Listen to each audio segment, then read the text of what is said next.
Hello guys, maing buntag guys. Maing buntag nga Bernice guys. Magluto ta guys og inon-unan. Inon-unan nga isda, butangan og talong. Talong og palya. Talong og palya. Gusto pong makontak niya, doon pa po sa 70 po ang huli. Siya po ay makikipag-usap. Ano po yun? 70 ang huli? Ano po number po? Mag-best po niya, yun pong isinasap pong number. Hindi rin po na makontak. Ma'am, hindi po tama na nakasama ng anak ninyo itong minor de edad. Dapat po ang kustodiya nito ay nasa nanay. Paksiutag isda nga butangan og talong og palya. Sa nanay niya. Talong og palya. Number po sa inyo. Butangan nato ang atong inununan og palya og talong. Ako, doon po sa isa po niyang cellphone. Ano po number po ito? Paksiw na galunggong, inununan nga galunggong. Ano ba si Jolison? Hindi dapat niya tinangay. Mahal kayong isda karon guys. Ang hindi ako balintong ka. Perti ka mahal. 360, 460, 420, ba yan? Grabe ka mahal sa mga isda karon.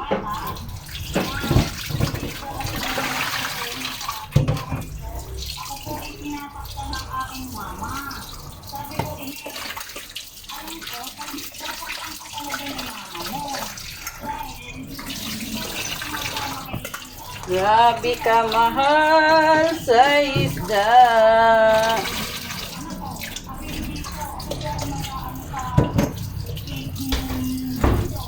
Ang isagol na to sa paksiw.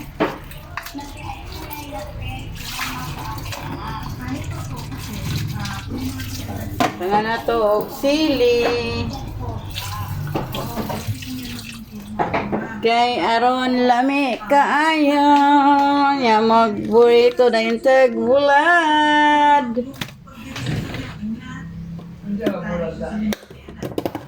Bulad nga isda. Wala ko kabalo. Tamban na nga yung bulad. Maghintay siya ng 4 na taon, pero hindi tama. Merong batas, tayo na pinapatupad at may mga batas na yun, binabiolate niya. Pagka po, tinatago natin si Joniso, magpapagawin sa tayo.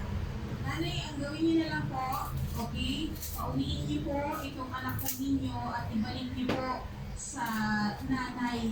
Ito po si Francesca, gaya po ng sinabi ni attorney, pwede po kayong masampahan ng kaso ng kidnapping dahil hindi niyo po nire-release Teret ng tet bata. tet teret teta. Mas maganda, isolate niyo po yung bata at magpapa-assist sila ng mga sa police. Teret tet. Ma'am, yan po ay akin po makontak lang po. Hindi po nila po. Kontak lang. Nila. Kasi po, ang sabi po ng anak ko at saka ng bata ay kung gusto po makausap ay Oh, yes, yes. ay yun po, ang sabi po niya at inay, yung pong batang babae, inay, pakisabi po sa natawag po sa inyo na ganyan po ang aming desisyon na kung siya po ay uuwi, kung sinuuhan niya ang may bundok at dahil siya daw naman ay sabi ko inay, pagkagaya ka kung may ano na ng iyong mama, ang Ayun po, ma'am, kasi Nina, yung po po, yung notice niya pa rin. mabuti po ang nauunawaan ninyo. Wala po sa karapatang edad, kasi pang mag-desisyon, ang papatayin sa kanila. Ang palikot pa rin natin po yung mga magulang ni Patrick sa kanila. At hindi rin po desisyon ni Donicio na buwag ibalik. Kung ano man yung sinasabi, pagbibitin muna yung nanay ni Francesca magsalita na meron talaga ako na sinasaktan niya.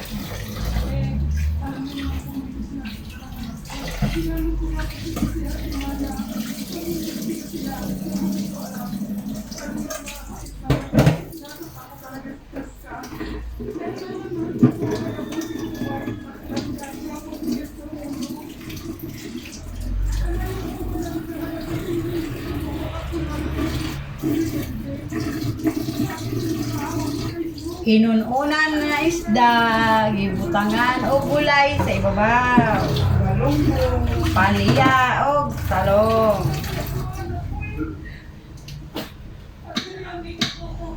Bighanan na itong butang o ahos. Ahos.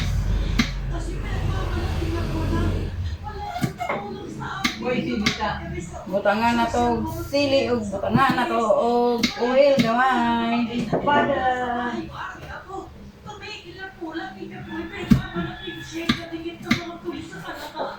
Sino po yan, ha? Ito po, okay, saglit lang, mami. Ani, nasa linya. Ako, si Joliso. Joliso. Asa na si Francesca? Okay, Joliso. Iniwalay. Sa mga magulang niya. Tararata. Sa mga magulang. Tarata.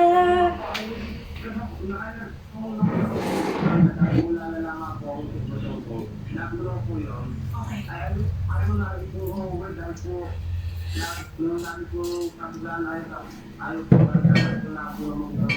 Dahil ano?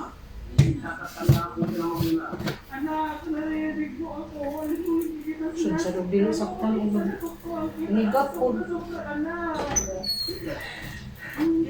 Joliso. Kita mga batan ko. Kung meron mang katotohanan niya, meron naman kumuha ng SWD para makausap si Francesca at may mga kabalutan. Kailangan ng protektahan. Merong SWD. Hindi ko trabaho na protektahan si Francesca. Nana, ito nang itakang. Thank you for watching. Tata Norse Vlog. Thank you very much. Subscribe, follow, and like. Thank you for watching.